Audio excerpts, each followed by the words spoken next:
कोविड-19 टीकाकरण सुरक्षित है। पंजाब विच हफ्ते दे सारे दिनां दौरान करवाया जा सकता है कोविड टीकाकरण। टीका लगवाउण वेले आधार कार्ड सने कोई भी योग शिनाख्ती कार्ड दिखाया जा सकता है। टीका लगाओ, परिवार बचाओ। पंजाब सरकार वालों जनहित विच जारी।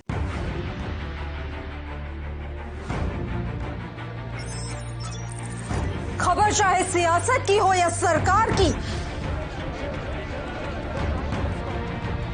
खबर चाहे भ्रष्टाचार की हो या गुनहगार की, दिन भर में क्या रहा देश जगत का हाल, किस मुद्दे ने बनाई किसकी सरकार, रखते हैं हम सब पर नजर, पहुंचाते हैं हम हर खबर। हम हैं ANB न्यूज।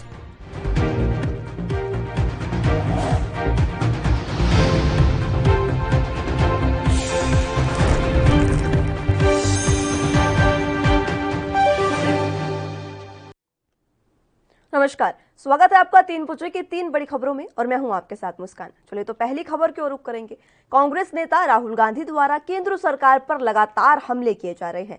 उत्तर प्रदेश और बिहार के कुछ इलाकों से कोरोना संकट काल में नदियों में शवों के तैरने की तस्वीरें सामने आई है। मंगलवार को राहुल गांधी ने इसी मुद्दे को लेकर केंद्र सरकार पर निशाना साधा है। कांग्रेस सांसद राहुल गांधी ने लिखा, नदियों में बहते अनगिनत शव, अस्पतालों में लाइनें, मीलों तक जीवन सुरक्षा का छीना हक। पीएम वो गुलाबी चश्मा उतारें जिसमें सेंट्रल विस्टा के सिवा कुछ दिखता ही नहीं। बता दें कि राहुल गांधी लगातार केंद्र सरकार और प्रधानमंत्री नरेंद्र मोदी पर हमलावर हैं। राजधानी दिल्ली में बन रहे सेंट्रल विस्टा को लेकर राहुल गांधी समेत कांग्रेस पार्टी निशाना साध रही है। कांग्रेस का कहना है कि ऐसे वक्त में जब देश में महामारी हो, लोग ऑक्सीजन और अस्पताल के लिए दर दर भटक रहे हैं।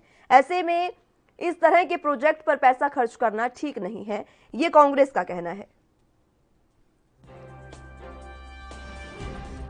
तो लगातार सेंट्रल विस्टा का मुद्दा जोरों शोरों से कांग्रेस उठा रही है और ऐसे में बीजेपी सरकार का क्या रुख है ये देखना भी अहम होगा, क्योंकि सेंट्रल विस्टा एक ऐसा प्रोजेक्ट है जो बीजेपी ने 2019 में ही इसका कह दिया था कि निर्माण होगा और लगातार काफी बड़ा प्रोजेक्ट ये है।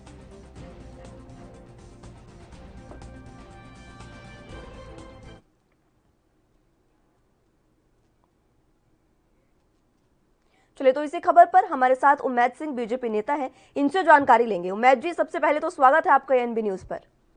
उम्मैद जी, जिस तरह से सेंट्रल विस्टा का मुद्दा कांग्रेस के लिए जोरों शोरों से उन पर एक मुद्दा बना हुआ है, कांग्रेस के लिए लगातार जोरों शोरों से कांग्रेस इस मुद्दे को उठा रही है, क्या इस समय सेंट्रल विस्टा जरूरी है महामारी से? जी जी नहीं, तो साफ आवाज नहीं आई मैडम, क्या चीज बताएं आप? सर, राहुल गांधी ने आज ट्वीट किया है। उन्होंने कहा है कि प्रधानमंत्री वो गुलाबी चश्मा उतारें जिसमें उन्हें सेंट्रल विस्टा के अलावा कुछ नहीं दिखता। कांग्रेस लगातार सेंट्रल विस्टा को लेकर बीजेपी पर हमलावर है। नहीं देखिए, ये तो मैडम वो विपक्ष में है, उनको जो है उनको अपना काम है, उनको बोलते रहना, लेकिन दिक्कत यह है कि जनता उस पर गंभीरता से नहीं लेती है। जनता सुने तब तो ठीक है, और अगर हम अनाप शनाप जो मर्जी बोलते रहेंगे और आरोप प्रत्यारोप लगाते रहे, आरोप प्रत्यारोप लगाना ठीक है, लेकिन उसका विरोध करना ठीक है। ये नहीं कि अनाप शनाप हम आरोप प्रत्यारोप लगाएं, विरोध करना विपक्ष का जरूरी है। और राहुल गांधी जी को तो चाहिए ही कि हर हालत में एक्टिव रहे, हमेशा अच्छा रहे कि बाहर न जाएं, इटली न जा करके या विदेश न जा करके इंडिया में रहें और इससे बराबर पूरा जनता का ध्यान रखें और इससे जनता के लिए जो है अपना मुद्दा उठाएं, ये बहुत जरूरी है। लेकिन गलत अगर उठाएंगे तो जनता कितना सुनती है देखना वो होता है, और जनता क्या सुनती है वो आपको अभी बंगाल में देख लिए हैं। जो रही है वो भी हमारे साथ फोन लाइन पर आरपी रतूड़ी जी भी कांग्रेस से जुड़ चुके हैं। रतूड़ी जी, स्वागत है आपको ANB न्यूज पर। सुना आपने तमाम बातें, उम्मैद जी ने क्या कही, सेंट्रल विस्टा का मुद्दा कांग्रेस द्वारा उठाया जा रहा है इस समय में जब महामारी का दौर है। क्या ऐसा नहीं हो सकता कि आप वार पलटवार की राजनीति को छोड़कर इस समय सरकार के साथ कंधे से कंधा मिलाकर चले और उन्हें कुछ ऐसे सुझाव दें जिससे वो महामारी को जो खत्म करने में कामयाब हो पाए? मुस्कान जी, विपक्ष का काम क्या है?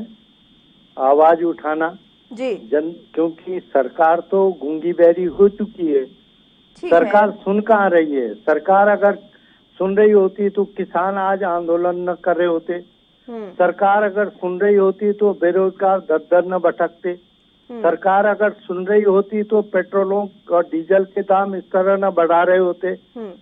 और अभी हमारे बहुत ही, जरा एक मिनट मुस्कान जी जरा सुने जी, अभी हमारे मित्र कह रहे थे कि राहुल गांधी विदेश न जाएं। अरे पहले अपने अंदर झांक के देखो, जिसके मकान शीशे के होते हैं वो तो कोरोना काल हो गया, कोरोना हो गया, नहीं तो प्रधानमंत्री स्वदेश में रहते कब थे? ये तो प्रधानमंत्री कम थे, विदेश मंत्री ज्यादा थे। दूसरा, विपक्ष जब जब जनता की को कष्ट होगा तो विपक्ष का काम है आवाज उठाना, सरकार का काम है उन व्यवस्थाओं को समाधान करना जो विपक्ष की जिम्मेदारी है। कल तक तो माननीय नरेंद्र मोदी मनमोहन सिंह जी को कहते हैं कि बाथरूम में भी रेनकोट से नहाते थे, तब क्या था भाई? तब ये आरोप नहीं होते थे। ये चूड़ियां बेचते थे, 4 रुपए सिलेंडर बढ़ जाता था तो स्मृति ईरानी और सुषमा स्वराज जी चूड़ियां बेचते थे, तब क्या था? तब ये कौन सा कंधा से कंधा मिला रहे थे? अगर हम आज विपक्ष की भूमिका में रहें तो इनका तो ये हाल है कि चित भी मेरी पट भी मेरी, ये कहीं चलेगा क्या? जी, आप विपक्ष की भूमिका में है, बहुत अच्छी बात है, आप आवाज भी उठा रहे हैं, ये भी बहुत अच्छी बात है, लेकिन ये दौर महामारी का है। राहुल गांधी खुद कई बार ये जिक्र कर चुके हैं कि महामारी इस समय सबसे ऊपर है, जिससे ये जो संकट है इससे निपटना बेहद जरूरी है। तो ये तो आपके लिए, आप इस समय में आप भी तो सुझाव दे सकते हैं ना सरकार को, आप सरकार से मिलकर काम करिए। सुनिए तो सुनिए, जी सुनाइए। हमारे राहुल गांधी जी ने जब ये शुरुआत हुआ था 2020 के फरवरी में, माननीय राहुल गांधी जी ने प्रधानमंत्री जी को सुझाव दिया था कि अंतर्राष्ट्रीय हवाई यात्राएं आप रद्द कीजिए, लेकिन इनको तो ट्रम्प नमस्ते ट्रम्प करना था, लेकिन नहीं करी। तो फिर मार्च में लॉकडाउन करा। तब तक तो हमारे यहाँ महामारी दुनिया भर की फैल गई थी, तब तक तो बाहर से आने वालों की, क्योंकि ये बीमारी बाहर से आई है, तो आमंत्रित तो आपने किया। अभी पिछले दिनों भी राहुल गांधी जी ने, मैंने कहा नहीं कि वो वैज्ञानिक नहीं, पर जो वैज्ञानिक चिंता कर रहे थे कि ये दूसरी लहर आने वाली है, लेकिन प्रधानमंत्री जी तो 5 राज्यों के चुनाव में व्यस्त थे।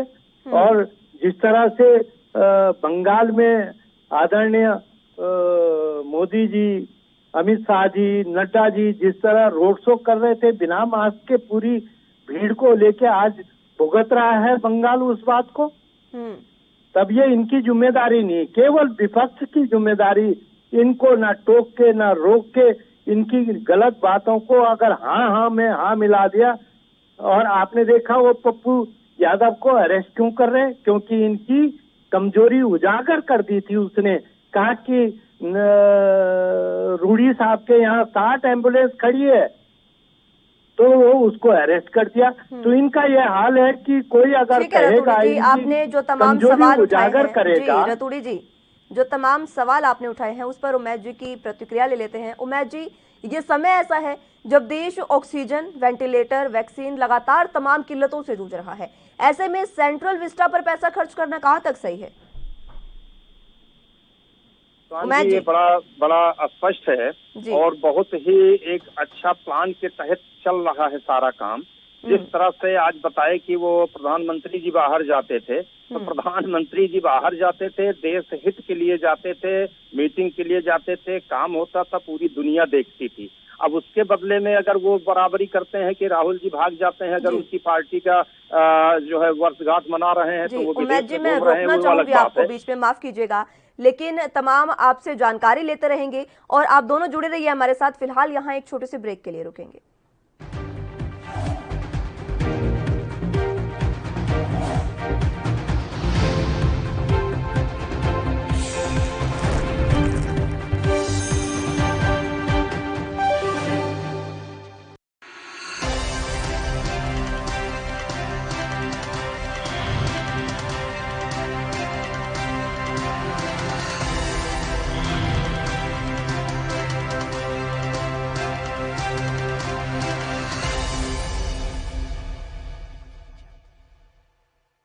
पंजाब विच हर दिन टीके लगवाउण दी समर्था वाले सरकारी टीकाकरण केंद्र स्थापित कीते गए हन। सरकारी सेहत केंद्रां ਅਤੇ ਹਸਪਤਾਲਾਂ ਵਿੱਚ ਹਫਤੇ ਦੇ 7 ਦਿਨ ਬਿਲਕੁਲ ਮੁਫਤ ਲਗਾਇਆ ਜਾ ਰਿਹਾ ਹੈ ਟੀਕਾ। टीका लगाओ परिवार बचाओ पंजाब सरकार वालों जनहित विच जारी।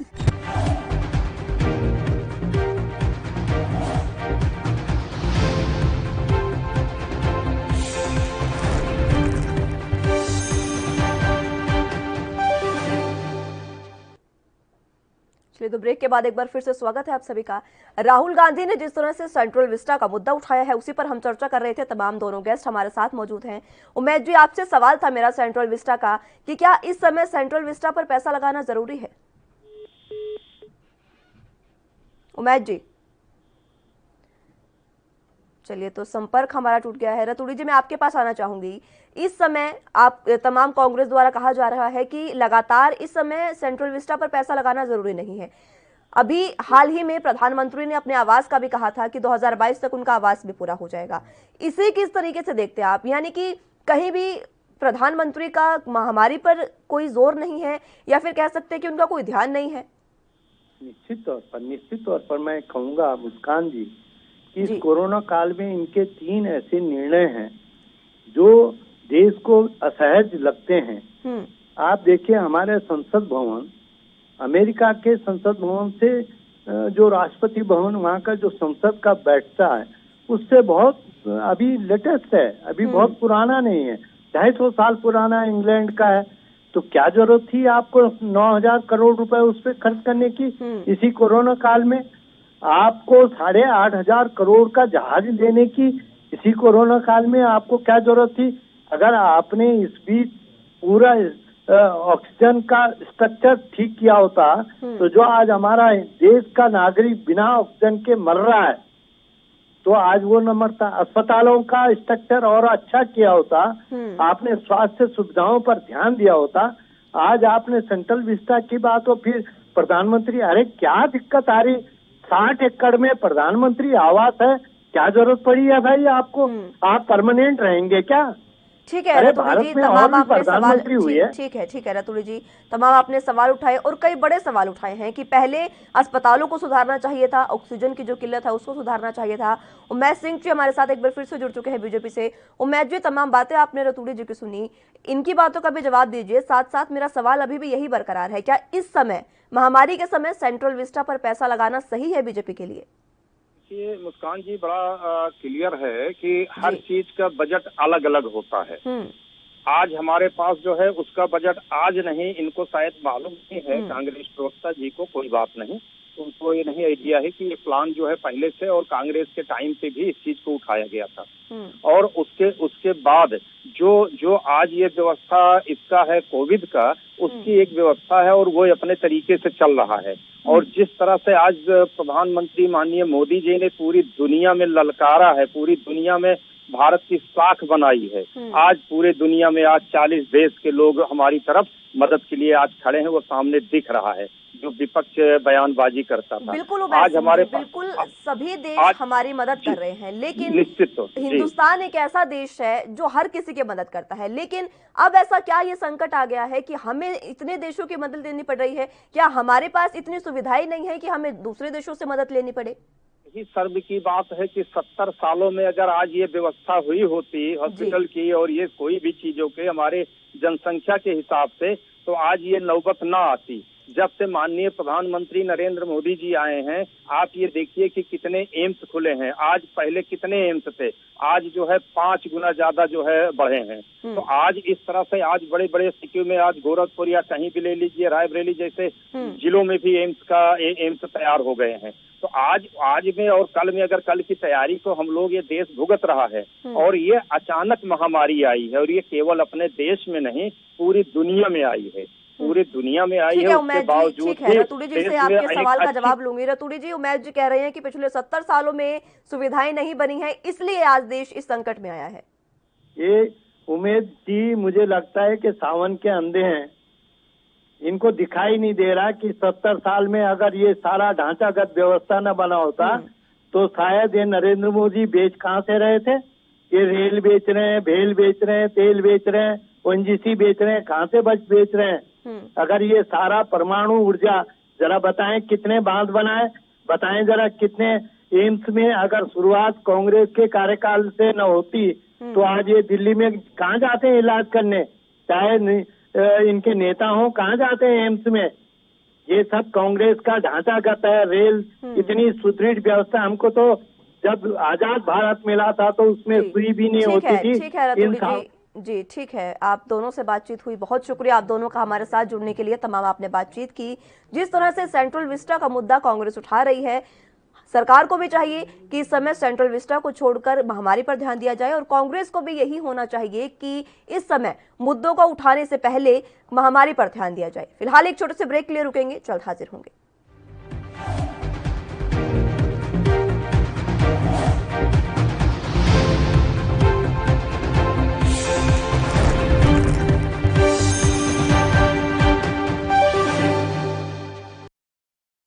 क्या आप दुबले पतले कमजोर हैं, आपकी सेहत नहीं बनती, भूख कम लगती है, वजन नहीं बढ़ता? दरअसल मेन बात खाना पीना खाना नहीं है, मेन बात है खाया पिया लगना। और अगर खाया पिया लगेगा ही नहीं तो सेहत बनेगी कैसे?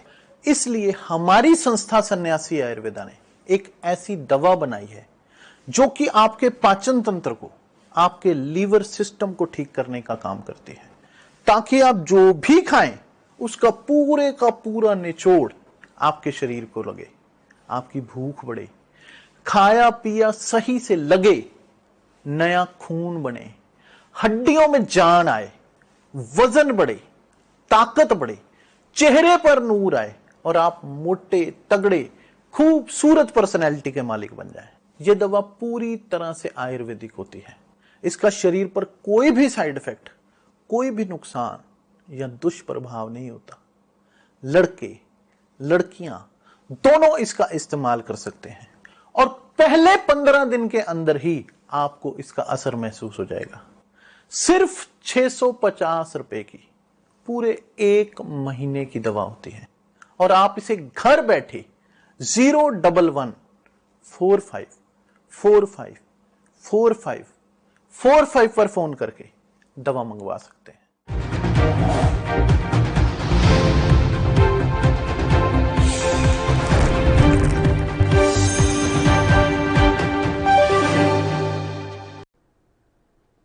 चलिए, तो ब्रेक के बाद स्वागत है आप सभी का। अगली खबर की ओर रुख करते हैं।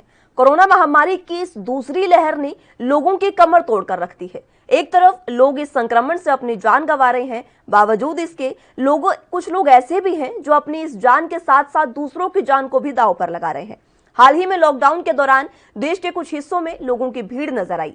यूपी के बदायूं में हजरत अब्दुल हमीद मोहम्मद सालिमुल कादरी का रविवार को इंतकाल हो गया था। उनके जनाजे में हजारों लोगों की भीड़ उमड़ी है।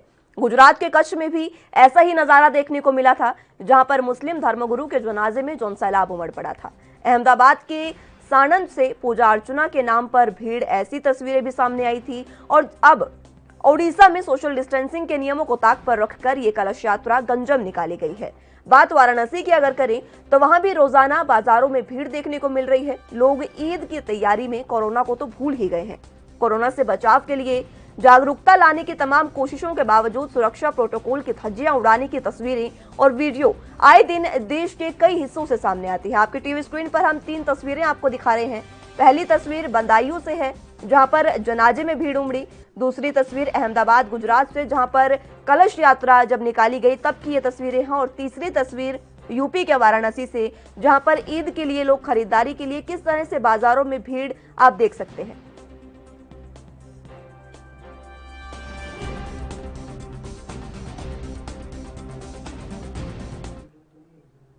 लगातार जिस तरह से तस्वीरें सामने आ रही हैं, इसी पर हमारे साथ अदिति विश्वकर्मा सहयोगी न्यूज रूम से लाइव जुड़ चुकी हैं। अदिति, जिस तरह से तस्वीरें हम दर्शकों को दिखा रहे हैं लगातार, ये काफी खौफ पैदा करने वाली ये तस्वीरें हैं।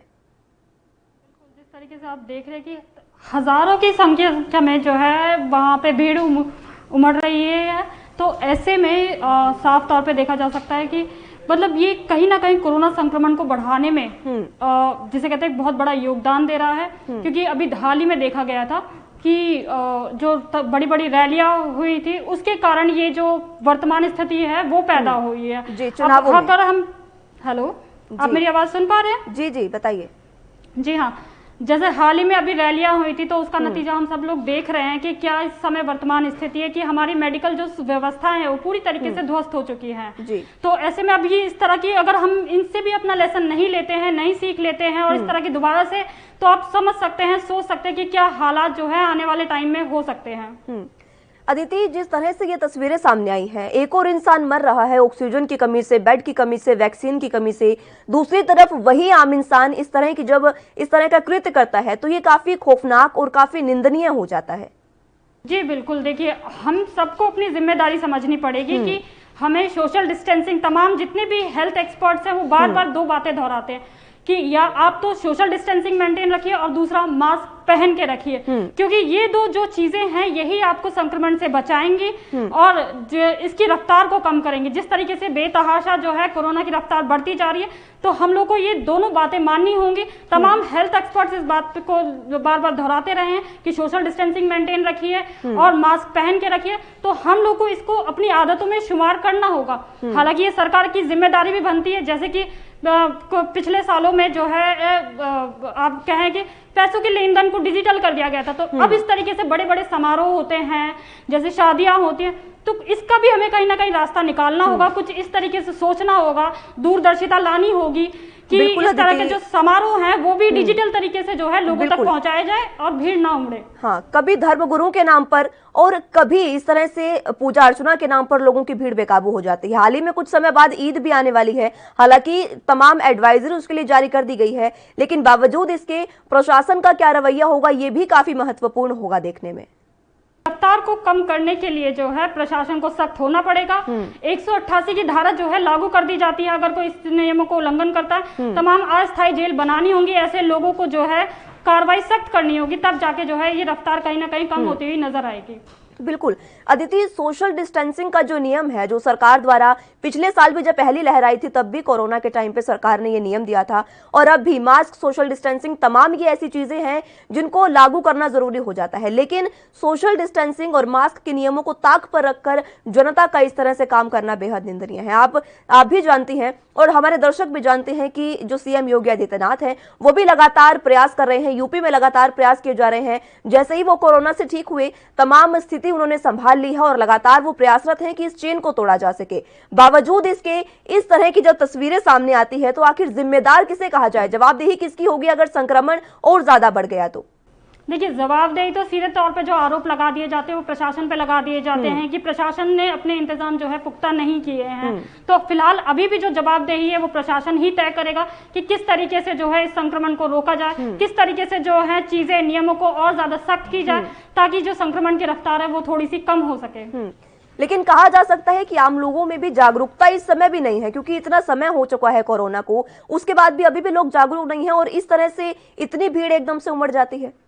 नहीं, जागरूकता इसलिए नहीं है क्योंकि कोरोना की पहली जो लहर है वो लोग फेस कर चुके हैं और दूसरी लहर को इन्होंने थोड़ा हल्के में ले लिया। हालांकि ये समझ नहीं रहे कि जो दूसरी लहर है ये पहली वाली लहर से बहुत ज्यादा खतरनाक है, इसका जो नया वेरिएंट है वो और ज्यादा जानलेवा है। तो लोगों को ये समझना होगा और हेल्थ एक्सपर्ट्स की बात माननी होगी और तमाम जो है सोशल डिस्टेंसिंग और जितने भी जो कहा जाता है होम आइसोलेशन, शुरुआती जो लक्षण नजर आते हैं तुरंत आप हॉस्पिटल ना पहुंच के, क्योंकि ऐसे लोगों को जो बहुत ज्यादा सीरियस है उनको इस समय हॉस्पिटल में जगह नहीं मिल पा रही है, तो उन्हें ये समझना होगा कि हम अपना इलाज जो है होम आइसोलेशन में रह के भी करवा सकते हैं अगर हल्के लक्षण है और जो ज्यादा गंभीर है, क्योंकि इस समय डेथ रेट भी बहुत ज्यादा है।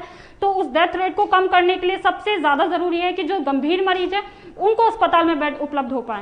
जी अदिति, फरंगी महली है, उन्होंने ईद के लिए एडवाइजरी जारी की है। उन्होंने साफ तौर पर कहा है कि कोरोना प्रोटोकॉल का पालन करें और जिस तरह से ईद का त्योहार जो आने वाला है उसको लोग घरों में रहकर ही मनाएं और बाजारों में भीड़ ना एकत्रित करें। बावजूद इसके जिस तरह से बाजारों में, वाराणसी के बाजारों में स्पेशल जो भीड़ देखने को मिल रही है, क्या लगता है कि कोरोना की स्थिति जो है वो तोड़ने में ये भीड़ नाकामयाब तो कर रही है, लेकिन आने वाले जो ईद का त्योहार है उस पर क्या लगता है कि क्या इस एडवाइजरी का पालन होगा या फिर इसी तरह से आवाजाही रहेगी? देखिए जितने भी अधिकारी हैं, चाहे वो ईद हो या दिवाली हो, कोई भी त्योहार आता है, चाहे हिंदुओं का हो, मुस्लिम का हो, किसी भी विशेष समुदाय का हो, उसमें जो ऊपर के अधिकारी होते हैं, अगर वो कोई बात कहते हैं तो जाहिर तौर पे जो नीचे के लोग होते हैं वो उसको मानते हैं। तो ऐसे में जितने भी पद अधिकारी हैं उनको थोड़ा आगे आना होगा और उन्हें बार बार जो है इस बात को समझाना होगा लोगों को कि वो जो ये त्योहार है, ईद का त्योहार है, इस पे भीड़ ना जुटाएं, नमाज के तौर पे जो है घर में ही अदा करें और मस्जिद ना जाके जो है अगर घर में रह के वो पढ़ेंगे तो संक्रमण की रफ्तार जाहिर तौर पे कहीं ना कहीं कम होगी। इसका असर जो है कोरोना की रफ्तार पे पड़ेगा।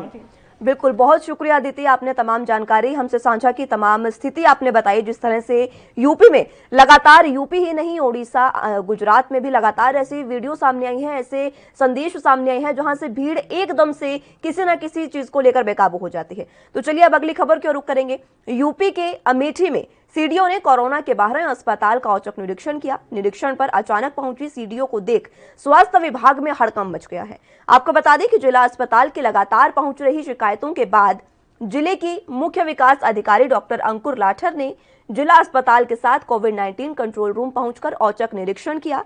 इस मामले में ड्यूटी में तैनात 2 डॉक्टरों सहित 3 स्टाफ नर्स अनुपस्थित मिले, जिसके बाद अनुपस्थित पाए गए सभी 5 कर्मचारियों को कारण बताओ नोटिस भी जारी कर दिया गया है। ये हमारा जो L2 कंट्रोल रूम है डिस्ट्रिक्ट हॉस्पिटल गौरीगंज का, यहाँ पर एक बार निरीक्षण किया गया था ये देखने के लिए कि जो मरीजों को कैसी सुविधाएं मिल रही हैं और जो डॉक्टर्स जो स्टाफ नर्स हैं उनको ड्यूटी पर लगाया गया है, क्या वो प्रेजेंट हो रहे हैं या नहीं। तो उसमें पाया गया है कि 2 डॉक्टर लगातार एब्सेंट चल रहे हैं और कुछ स्टाफ नर्स भी हैं जो एब्सेंट हैं, उनका नोट लिया गया है, उनके विरुद्ध कार्रवाई की जाएगी। कुल कितने कर्मचारी आपके द्वारा अनुपस्थित पाए गए? 2 डॉक्टर एब्सेंट मिले हैं और 2 स्टाफ नर्स एब्सेंट मिले हैं। क्या कार्रवाई की जाएगी? अभी उनमें देखते हैं, उनके विरुद्ध शोकॉज नोटिस दिया जाएगा उनको और कारण पूछा जाएगा किस कारण से।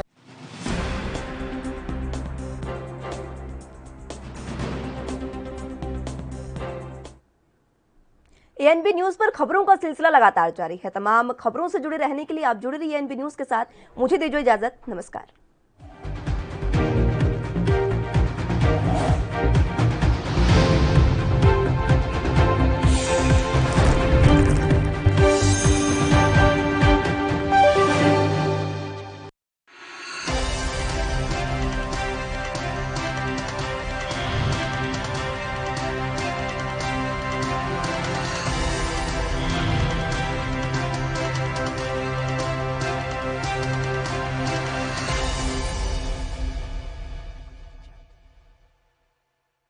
कम ब्रेक और ज्यादा खबरों के साथ देखिए ANB news in channel number पर।